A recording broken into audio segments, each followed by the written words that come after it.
Yep, an entire video on installing piston rings. When it comes to engine building or just reassembling, attention to detail is everything. And knowing what to look for, especially for you new guys, you're attempting your first engine job and you're like, all right, but what about this and what about that? Well, when it comes to piston rings, it's like the heart of the matter. Most times engines are torn down because they, quote, need rings. But it's very seldom the rings themselves that are bad. You'll find other factors, like for instance, pistons that are damaged. The ring lands are crushed or they're clogged with carbon or corrosion, that sort of thing. And so the ring can't expand and float around and do its job. It's declared as needing piston rings. Most engines that are rebuilt it's because of that. There's low compression, it's burning oil, all of this other stuff. So when you go to put it back together again, well, the rings are why you took it apart to begin with. So putting it back together and knowing what to look for and the proper procedures is everything. So I'm going to try to cover every situation you may come across, which isn't easy. There's so many different variations to this. But I'll cover as much as I can and then just put this in as a caveat here. Depending on the engine that you're working on, research, because not every situation, I can't possibly cover every situation here, but there are specifics to your engine that you need to know before you go ahead and do any of this stuff. Now also, in previous videos, we've talked about ring selection, ring preparation, we've talked about gapping them for different purposes, and I'm not going to go over any of that in this video. We're going to stick with just assembling the rings onto a piston. I know it seems like such a simple thing, right? But it's not. Nothing's ever simple. You know that, right? Okay. So, before you even touch the rings, before you even think about the rings, piston preparation is everything.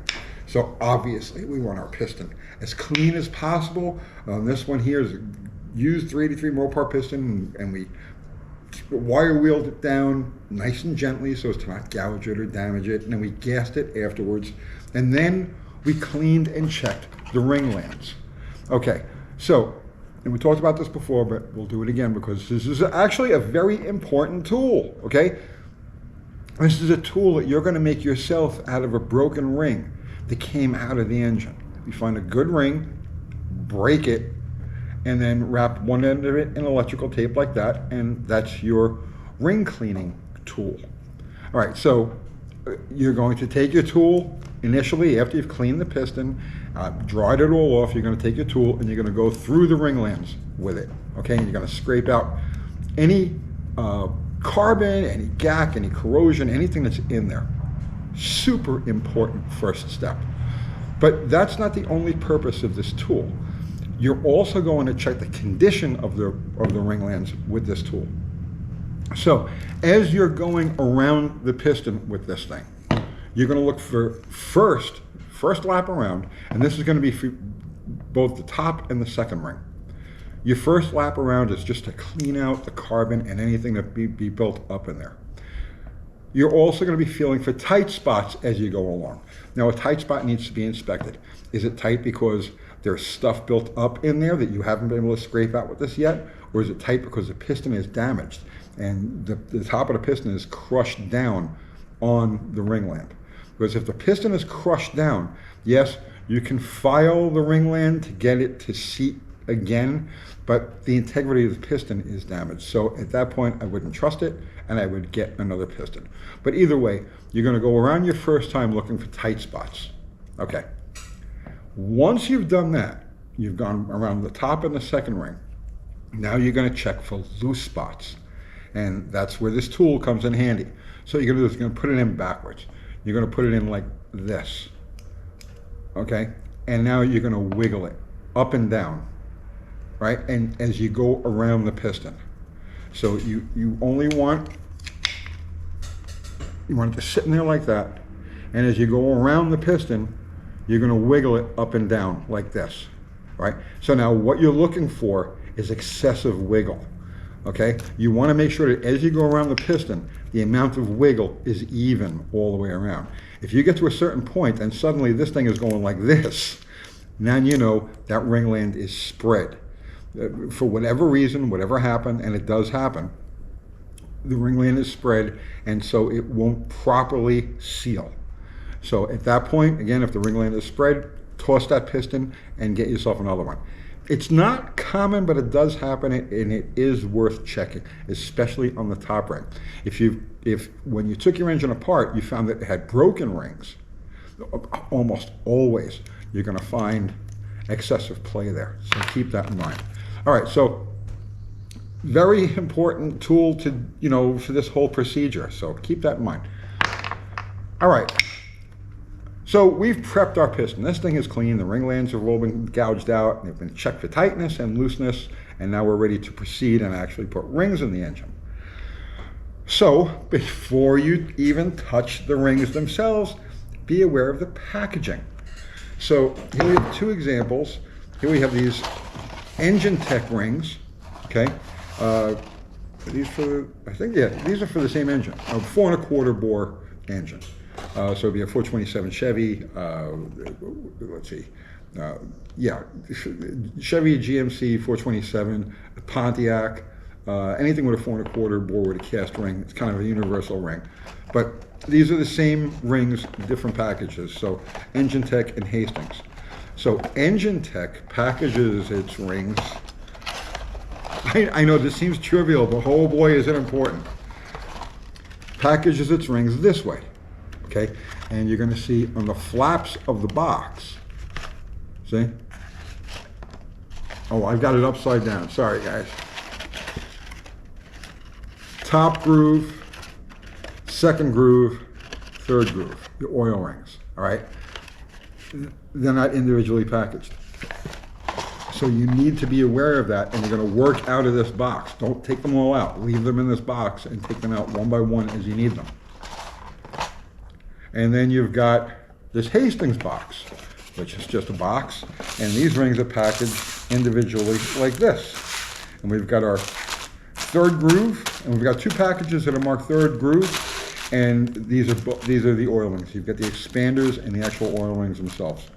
Then you get your second groove and then your top groove. So this is the set that we're going to be working off of for this engine.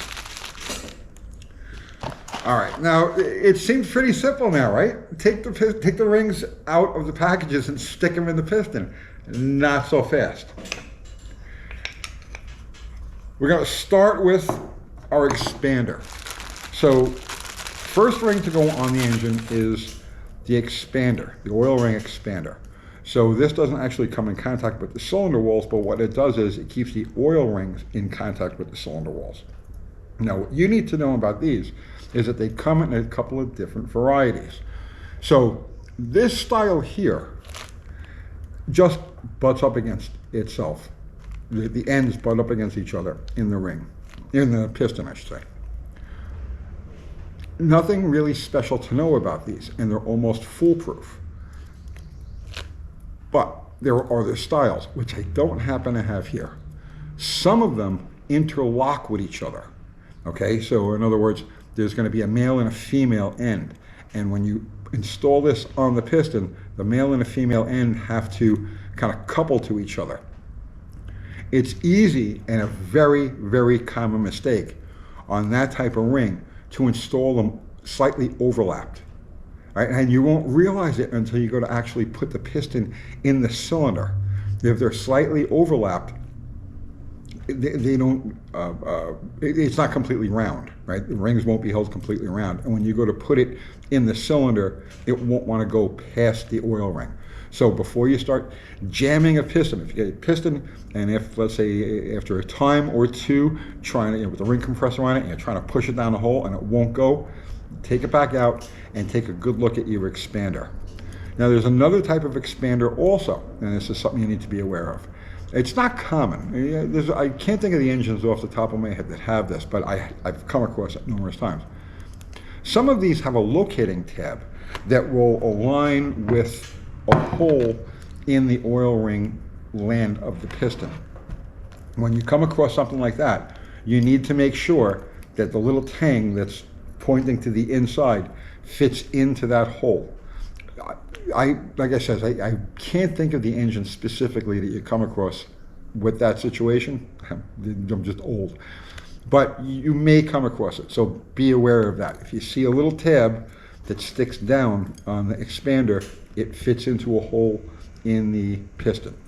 But generally speaking, rings are intended to float. They're intended to migrate around. The oil, let's take out the actual oil rings here. So there are 2 oil rings to every piston. Now, these actual oil rings, not the expander, but the actual oil rings, are not intended to move individually, but they can move as a package unless the engineers, the designers, don't want it to move, and that's when you'll find that locating tab in there. There's another situation where you'll find a locating tab, and we'll get to that a little bit later on. All right, so the oil rings are intended to migrate. The oil ring as a package is intended to migrate around the cylinder or the piston, but these rings aren't intended to migrate away from each other. So when you clock them, and clocking is important, we'll get to the clocking in a second. When you clock them, you want to make sure that they're opposite each other. All right. So here's what we're going to do. We'll just assemble this one. First ring on, expander goes in there. Now you're going to install the bottom ring. Now, okay, let's talk about spiraling rings, because they'll always tell you do not spiral the rings into place. Even though on some engines you can spiral them into place, it's easy to spiral them into place, you're not supposed to spiral them into place. But the oil rings, because they're so thin, you can generally, unless you've got an oil ring that's way down. Remember, we're talking about different types of engines, different types of pistons. Unless your oil ring is way down, you can generally spiral these things without a worry. So when we're going to clock our rings, and keep in mind now, the rings are intended to move around, but clocking is it's a good practice.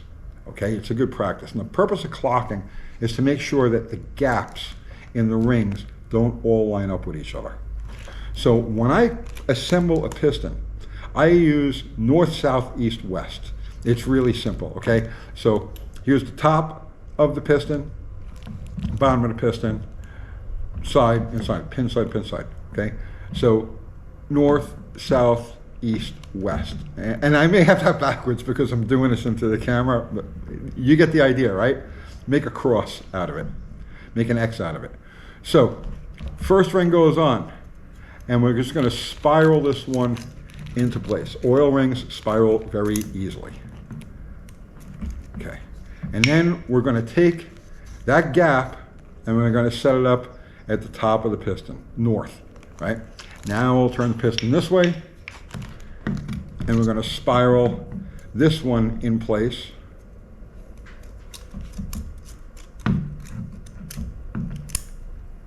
Boom. And now our gap north and south. We've got our 2 gaps apart from each other. So this ring can migrate around, but those gaps, because there are so many points of contact on the expander, those rings won't move on the expander, but the whole expander can move around. But for our initial setup here now, north and south. All right. Did I cover everything? I think I covered all of your oil ring situations. There might be something that escaped me, but again, that's why you need to know the specifics of the engine that you're putting together. Okay, the second ring. So, important job this thing has, because it's acting as both a scraper and a backup compression ring. So any oil that gets past the oil rings is going to hit the bottom of this, and any compression that gets past the top ring is going to get captured by this. So second ring is very important. Yes, there are 2-ring pistons out there. There are 4-ring pistons out there. But for general purposes, what we're generally working with, you're going to find 3-ring piston. And this is the second groove. And remember now, our packaging, make sure it says second groove, because it's going to be shaped, even though it looks exactly like the top ring at a glance, it's going to be shaped differently. And it may have a bevel or chamfer on the top or the bottom, however it's intended, and they are different. Different engines have different requirements. Give you just an example of this. When they were developing the Slant 6, when they went from the 170 to the 225, they found that the 225 was using oil, where the 170 wasn't. And they played with all sorts of different things. And then finally, they took the second ring and they flipped it upside down. And when they flipped the ring upside down, it cured the oil usage. So second rings may look exactly like the top ring, but they may be different. Now, some of them are completely, let's say top and bottom side are exactly the same. You won't find a mark on those things. Now, the mark. So every piston ring is going to have some sort of mark to indicate its direction. Now wait, not every piston ring. Some of them are non-directional, so they won't have a mark at all. But you need to look at your piston rings and see if there's a mark. So now on this, we're going to see right there, we got our little dot. Okay, so that's going to indicate top. Anytime you see a mark on it, the mark is always facing the top. Most of them are going to be marked like that with a little dot. Some of them have paint splotches. Paint splotch always faces up. And then here's a little gotcha. Sometimes you get a second ring that's like this, and it's marked top. It doesn't mean it's the top ring. It's the second ring, but that's the top side of the ring. So keep that in mind. All right, so if there's no mark, it can go either way. If there is a mark, the mark faces up. Now we're going to install it on the piston. So we were talking about not spiraling rings into place. And oil rings, because they're very thin and they're stainless, they spiral very easily, almost into any position. The second ring, not so much. Now, I know from experience that I can spiral this ring onto this piston and it'll go. It's not a problem. Depends on how high the ring grooves are from the top of the piston and how separate they are. Some of those, like the KB Hypers, there's a huge gap between the top and the second ring, and you won't be able to spiral those on. So do it like textbook wise and use a piston ring expander. So you can get these at any, like Harbor Freight or Northern Tool or Amazon. They're like $12, $15. This one's made by Performance Tool. You know, good thing to have. So what we're going to do is we're going to locate our mark right there, and we're going to install our piston into the expander like so. Spread it and drop it in place. Okay, and we want to make sure that that ring, when it's in there, is going to float freely. No tight spots, no, it's got to be able to float freely, move it around. Okay, so this one is good to go. And then we've got our top ring, and we're going to have the same situation here where this ring is going to have some kind of mark on it. Okay, this ring has no mark. And I'm scrutinizing it just to make sure my eyes aren't playing a trick. And this thing has no mark. So just to double check, I'm going to look for a chamfer or a beveled edge on this ring. And I see no chamfer and no beveled edge. So we've scrutinized it, both sides, no marks, and it's completely rectangular on the edge. So we know that this ring can go in either direction.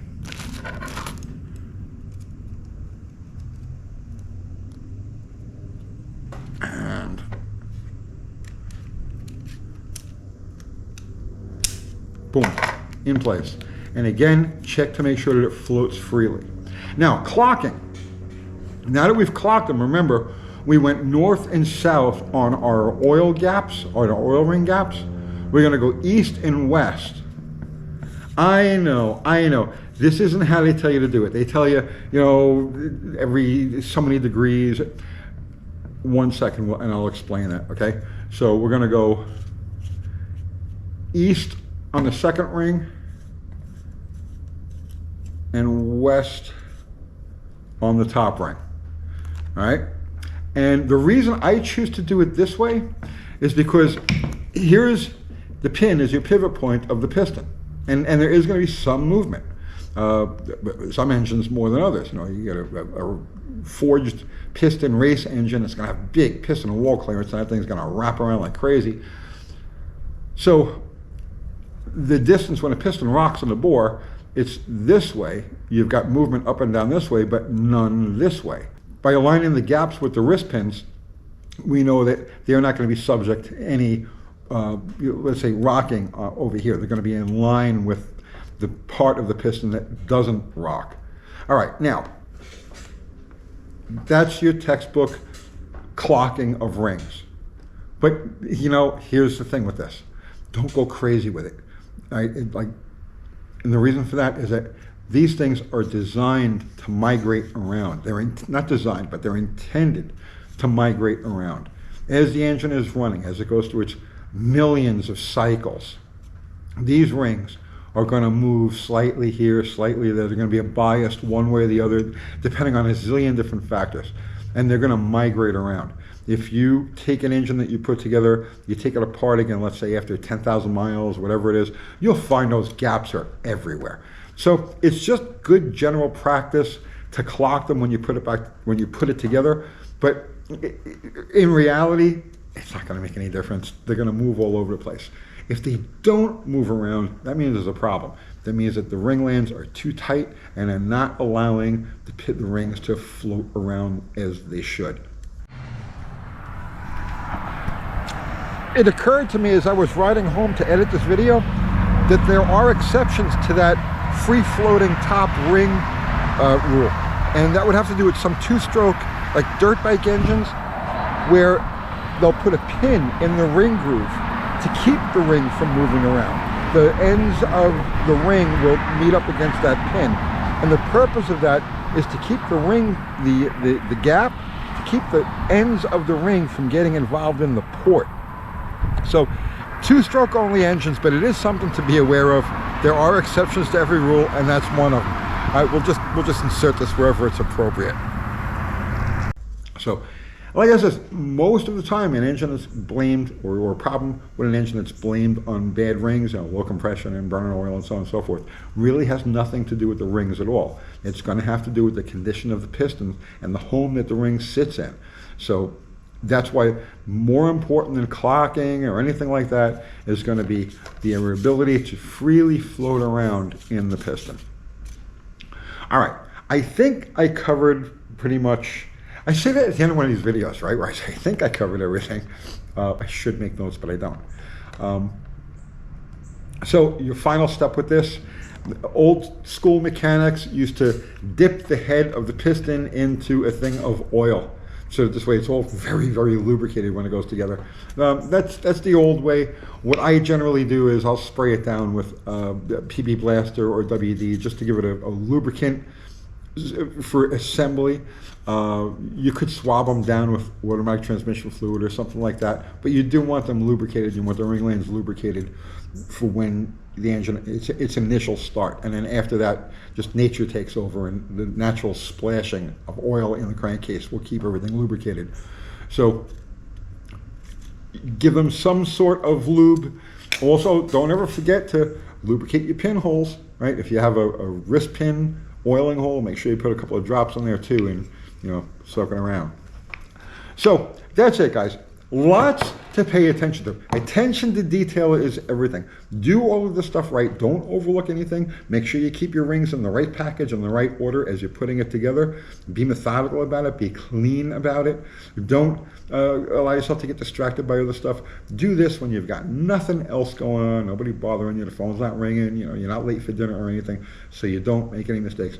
And as you put the engine together, as you drop each of these pistons into the engine, I make it a habit. Every time I drop a piston in, I rotate. I rotate the crankshaft 3, 4, 5 times. Watch the piston go through its motions and look at the cylinder walls, because if you start to see a scratch or a gouge in the cylinder wall, that means you've got a problem there in the rings. So keep that in mind. You know, rotate and observe. And if you sense any problems at all, piston won't go in, you know, your second or third try and it won't get past your O-ring, take it apart, start all over again. All right. I hope you got something out of that. Happy engine building to all. I'll see you tomorrow.